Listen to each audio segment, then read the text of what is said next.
Eu quero convidar você a abrir a sua Bíblia no segundo livro dos Reis. O capítulo é o de número 5. Nós vamos ler a partir do versículo de número 1.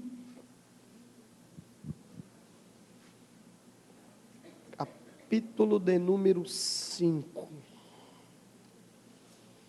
Verso de número 1. Paz do Senhor, pastor Roberto.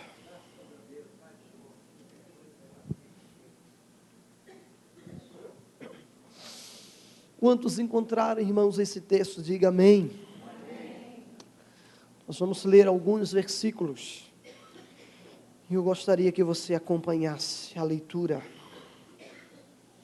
Diz assim o texto: E Naamã, chefe do exército do rei da Síria, era um grande homem diante do seu senhor e de muito respeito, porque por ele o Senhor dera livramento aos sírios, e era este varão, homem valoroso, porém leproso. E saíram tropas da Síria e da terra de Israel, e levaram presa uma menina, que ficou ao serviço da mulher de Naamã. E disse esta a sua senhora: Tomara que o meu senhor estivesse diante do profeta, que está em Samaria, ele o restauraria da sua lepra. Então entrou Naamã e o notificou a seu senhor, dizendo: Assim, assim, falou a menina, que é da terra de Israel. Então disse o rei da Síria: Vai, anda, e enviarei uma carta ao rei de Israel. E foi, e tomou na sua mão 10 talentos de prata, e 6.000 siclos de ouro, e 10 mudas de vestes. E levou a carta ao rei de Israel, dizendo: Logo, em chegando a ti esta carta, saibas que eu te enviei, Naamã, meu servo, para que o restaures da sua lepra. E sucedeu que, lendo o rei de Israel a carta, rasgou as suas vestes e disse: Sou eu Deus para matar e para vivificar? Para que este envie a mim, para que eu restaure a um homem da sua lepra? Pelo que deveras notai, peço-vos e vede que busco ocasião contra mim. Sucedeu, porém, que ouvindo Eliseu, homem de Deus, que o rei de Israel rasgara as suas vestes, mandou dizer ao rei: Por que rasgastes as tuas vestes? Deixai-o vir a mim, e saberá que há profeta em Israel. Veio, pois, Naamã com seus cavalos e com o seu carro, e parou à porta da casa de Eliseu. Então Eliseu lhe mandou um mensageiro, dizendo: Vai e lava-te 7 vezes. Quantas vezes, irmãos? 7. No Jordão, e a tua carne te tornará e ficarás purificado. Porém, Naamã muito se indignou. Em algumas tradições, se irou e se foi, dizendo: Eis que eu dizia comigo, certamente ele sairá, pôr-se-á em pé, invocará o nome do Senhor seu Deus, e passará a sua mão sobre o lugar, e restaurará o leproso. Não são, porventura, Abana e Farpá, rios e Damasco, melhores do que todas as águas de Israel? Não me poderia eu lavar neles e ficar purificado? E voltou-se e se foi com indignação. Então chegaram a ele os seus servos, e lhe falaram e disseram: meu pai, se o profeta te disser alguma grande coisa, porventura não a farias? Quanto mais dizendo-te ele, lava-te, e ficarás purificado. Então desceu e mergulhou no Jordão, quantas vezes? 7. Conforme a palavra do homem de Deus. E a sua carne tornou como a carne de um menino e ficou purificado.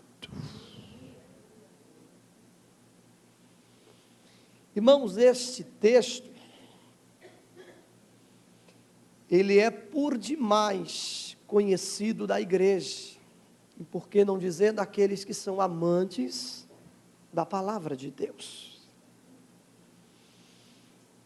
Mas ainda que você já tenha recebido de Deus o privilégio de ter ouvido várias vezes muitos homens e mulheres de Deus ministrando sobre esse texto, nós amamos, pastor Eliel, esta palavra, porque ela propriamente diz que ela é nova a cada manhã.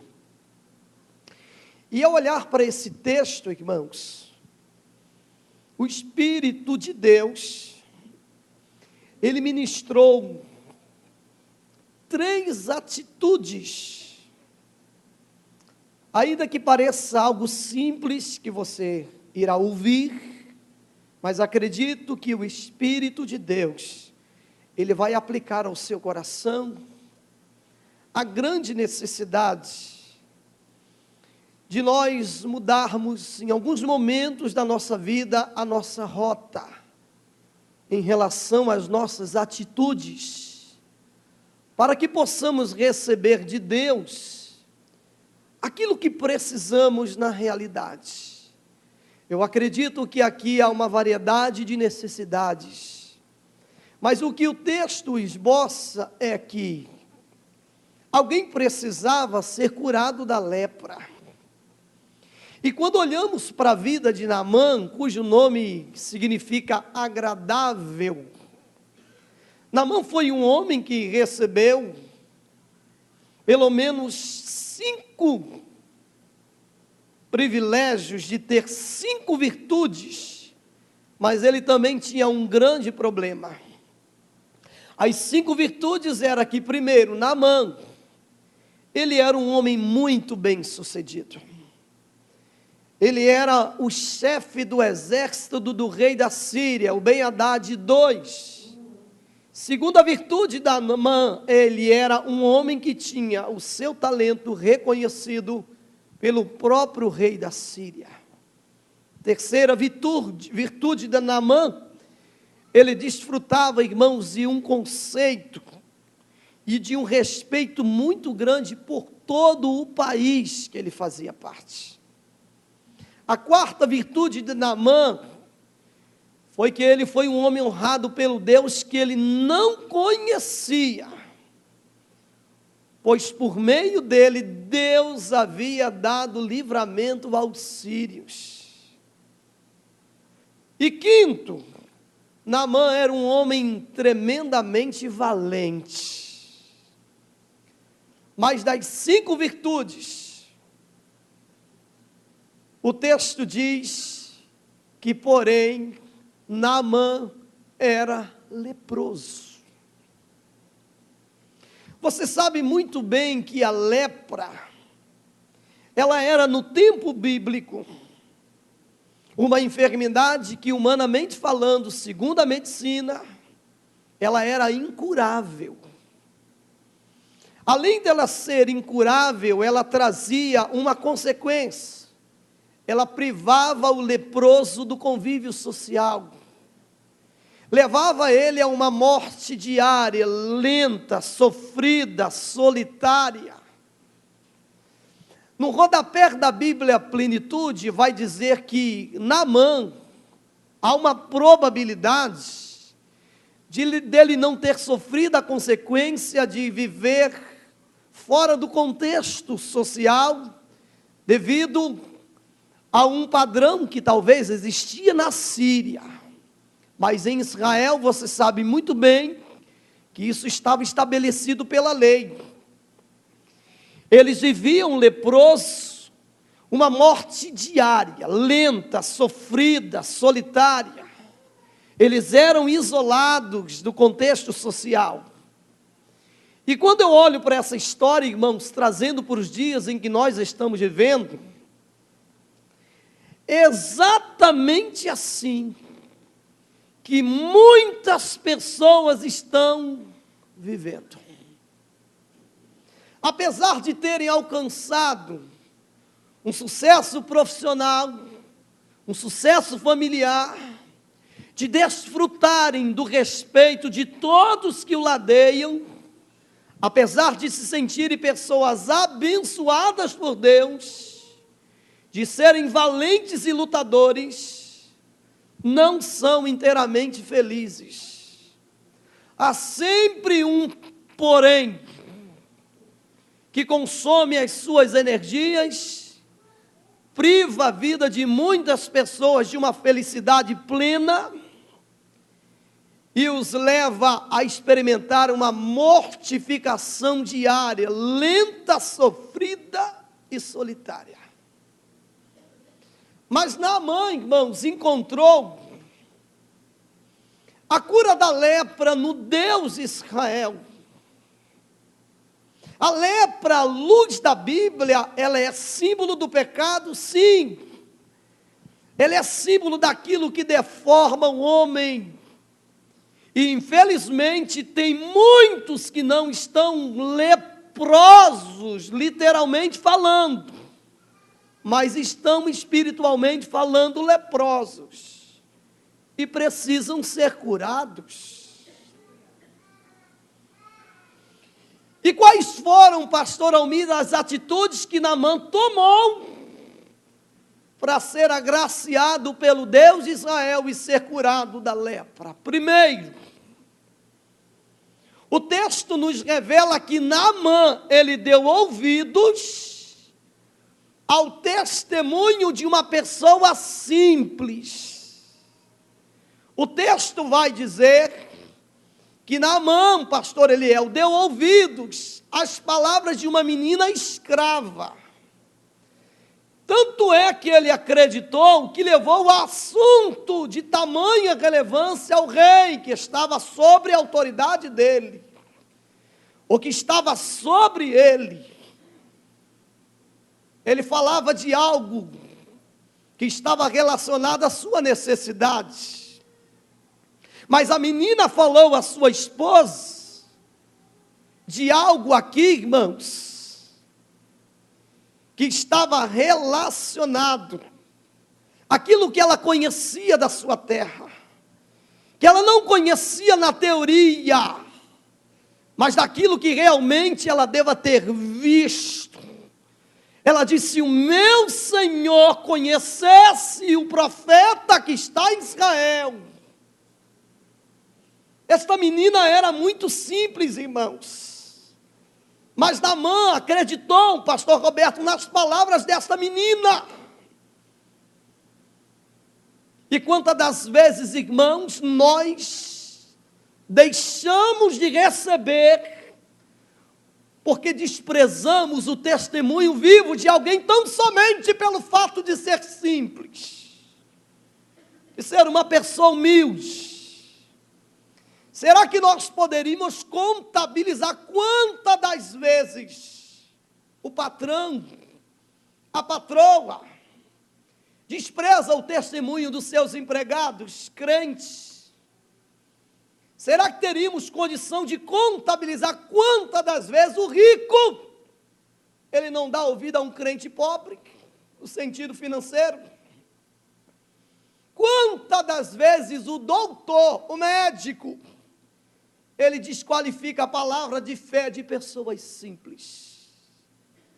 Sabe o que a Bíblia diz acerca desse paradoxo? Paulo vai dizer à igreja de Corinto, no capítulo 1, verso 27 e 29, que Deus usa as coisas loucas desse mundo para confundir as sábias. Que Deus escolheu as coisas fracas para confundir as fortes. Deus escolheu as coisas vis desse mundo, as desprezíveis, as que não são, para confundir as que são, para que nenhuma carne se glorie perante Ele. Deixa eu te dizer uma coisa, quando Deus quer confundir tudo, Ele confunde. Ele usa menino para matar gigantes. Ele usa menino para ensinar doutor, porque Ele é o Senhor que comanda todas as coisas. Quando Jesus chega no ambiente, irmãos, Ele confunde muita coisa.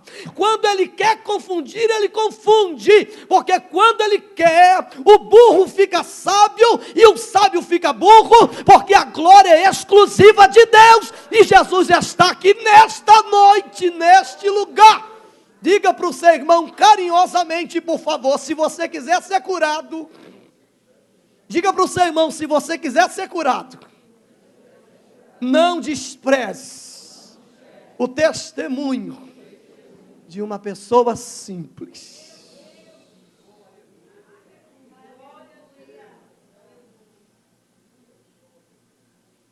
Pastor, qual é a segunda atitude que Naamã teve? Ele não titubeou em buscar ajuda. O versículo 9 vai dizer assim: veio, pois. Ele tinha pressa, pastor Ariel. Quando nós estamos enfrentando uma luta, irmãos, problema sério na vida, especialmente doenças graves, incuráveis. E por esses dias eu tive essa experiência desde semana passada. Internamos uma tia ali no Hospital de Bom Sucesso. Foi uma luta. Nós ficamos como que anestesiados. A angústia tenta abater o nosso coração. A família. E vem às vezes os questionamentos. Será que tem jeito? Será que tem cura? Será que tem saída, ainda mais quando se fala de câncer e doenças de um nível gravíssimo? Parece que o diagnóstico dos especialistas fica ecoando na nossa mente e nos deixa de mão atadas. Mas eu quero dizer algo nessa noite. Por mais que os especialistas estejam certos, a expectativa de qualquer médico que seja é humana, pois a expectativa de Deus é divina. A Bíblia diz que para Deus não há impossível. Naamã não se deixou abater, Rosane, quando o diagnóstico era lepra. Ele acreditou, ele tomou uma decisão. O texto vai dizer, foi pois, ou veio pois, ele foi procurar ajuda.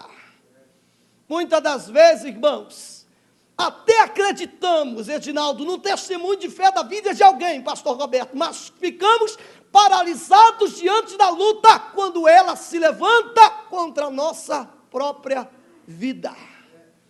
E nós não tomamos a decisão de nos levantarmos para buscarmos a face de Deus. Mas a Bíblia diz acerca deste assunto, em Hebreus capítulo 4, verso 16, o autor vai dizer, cheguemos, pois, confiadamente ao trono da graça, para que recebamos misericórdia e achemos graça, a fim de sermos socorridos no momento oportuno. Jesus não mentiu, falando que nós não teríamos aflições, não. A Bíblia vai dizer, Salmo 34, verso 19, muitas seriam as aflições do justo, mas o Senhor as livraria de todas elas. Quando o diagnóstico da terra disser que não tem jeito, eu vou lhe dar um conselho: não se desespere, pastor. Por quê? Porque, irmãos, quem sabe o desfecho final desta luta da sua vida é o Deus a quem você serve. A medicina está dizendo, não tem jeito. O patrão está dizendo, não tem jeito, vai falir. Deus ainda tem o controle e Ele vai dar o desfecho final. Se você acredita, levante a sua mão, dá um glória a Deus lindo para Jesus nessa noite, porque Ele ainda tem jeito.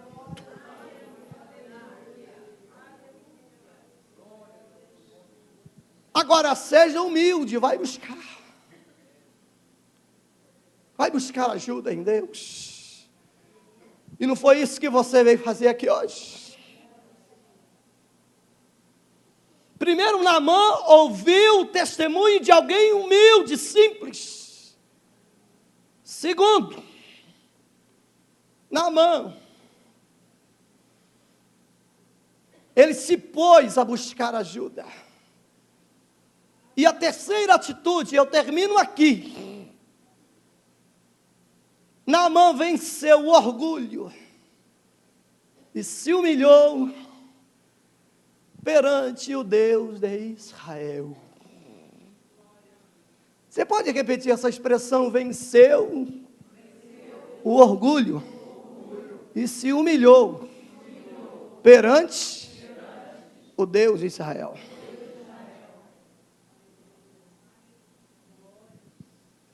Aguce a sua atenção, mais alguns minutos.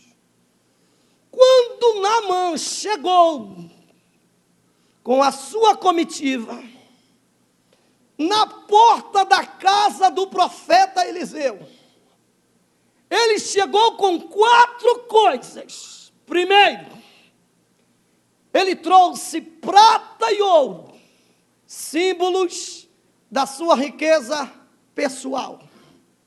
Segundo, Naamã chegou na porta de Eliseu, trazendo 10 mudas de roupas finíssimas, Rosana, símbolo do seu bom gosto. Terceiro, Naamã trouxe uma carta de recomendação, pastor Roberto, do rei da Síria. O cara tinha prestígio, irmãos. E a carta era símbolo do prestígio que Naamã tinha como general da Síria. Mas a quarta coisa que Naamã levou foi a sua altivez e o orgulho dentro do seu coração. Naamã esperava que o profeta de Deus viesse recebê-lo na porta. Quem sabe com um tapete vermelho, impressionado com a sua riqueza. Se é nos dias de hoje, talvez. Reminte, camanuci, rebaraciai.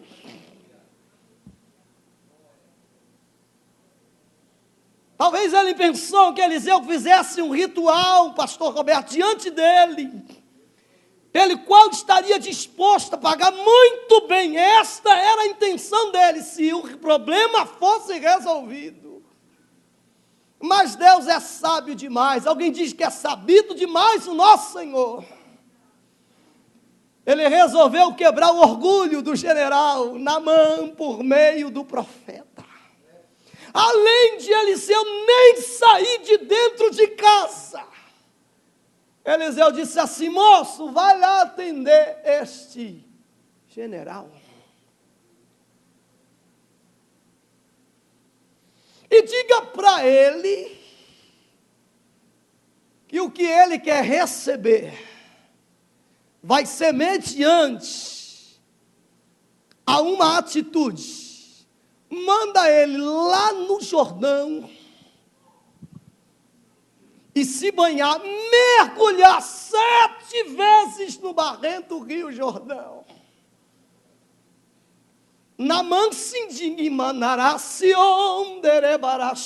se indignou ele. Em algumas traduções ele cirou por um momento.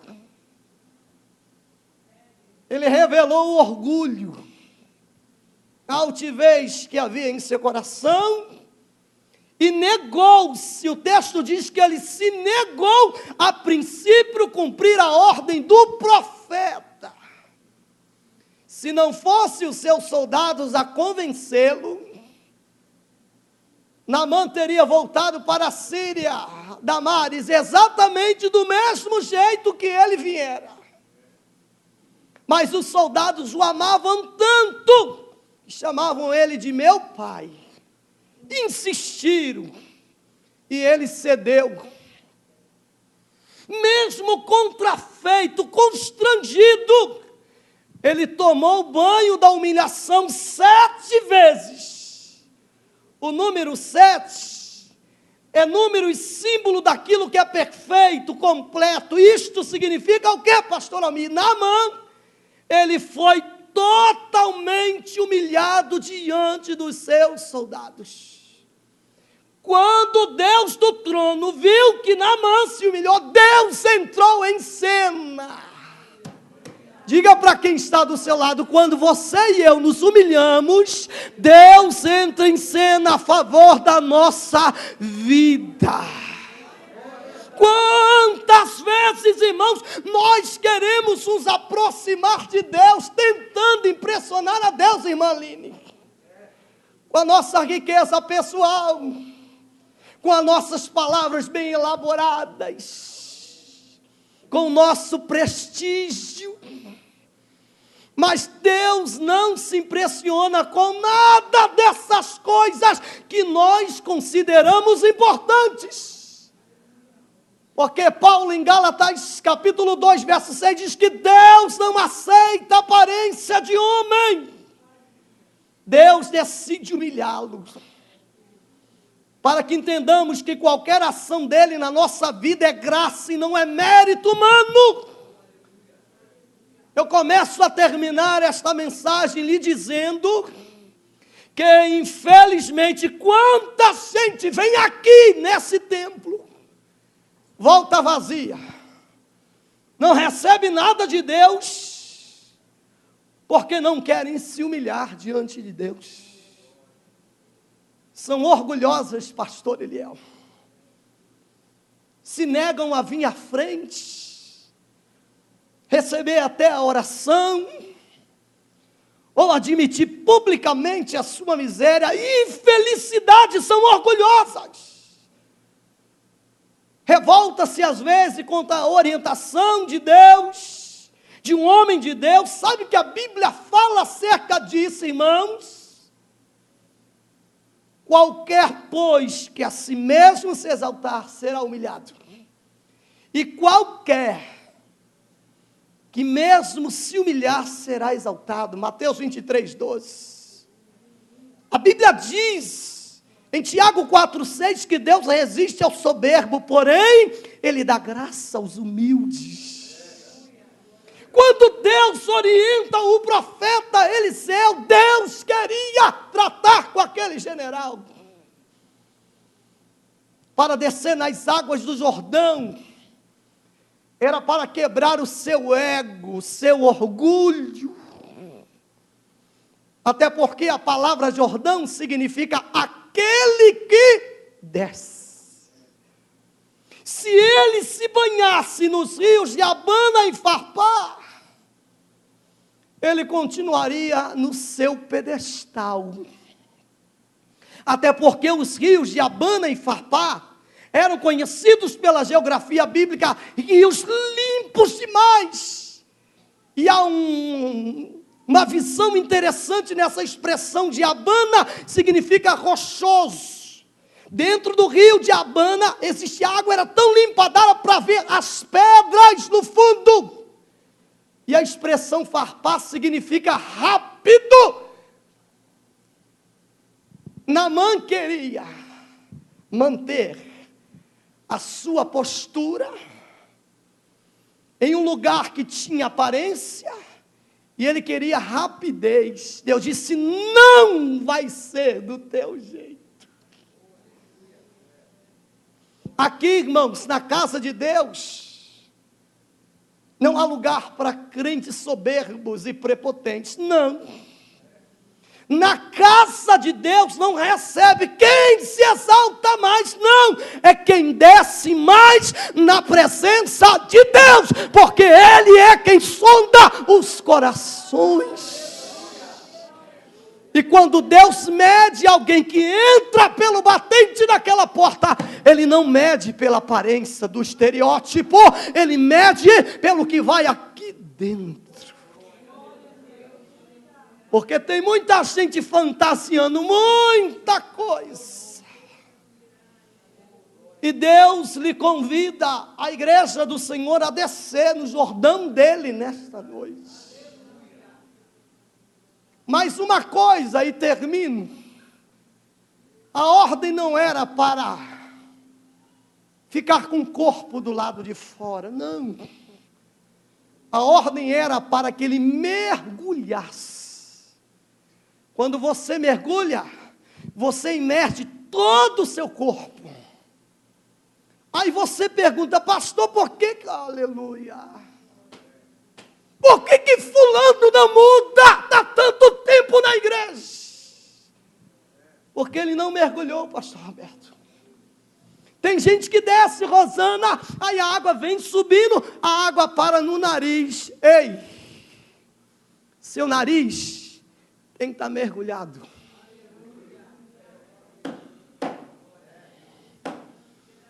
Demim cano rebas, abarachando. Há uma expressão no livro do profeta Isaías, que eu não me lembro agora, que Deus diz que iria quebrar os cedros, que era símbolo de arrogância e de prepotência. Deus tem algo lindo no ministério da Assembleia de Deus, Filadélfia. E Ele vai fazer, porque ninguém vai impedir, ainda que Ele tenha que abater alguém presunçoso e arrogante. Porque a ordem de Deus nesta noite é: quebra o seu orgulho, para que Deus trabalhe na sua vida, e você glorifique o nome dEle. Você recebe essa palavra? Levante a sua mão, saia daqui, porque aqui é o Jordão de Deus para a sua vida.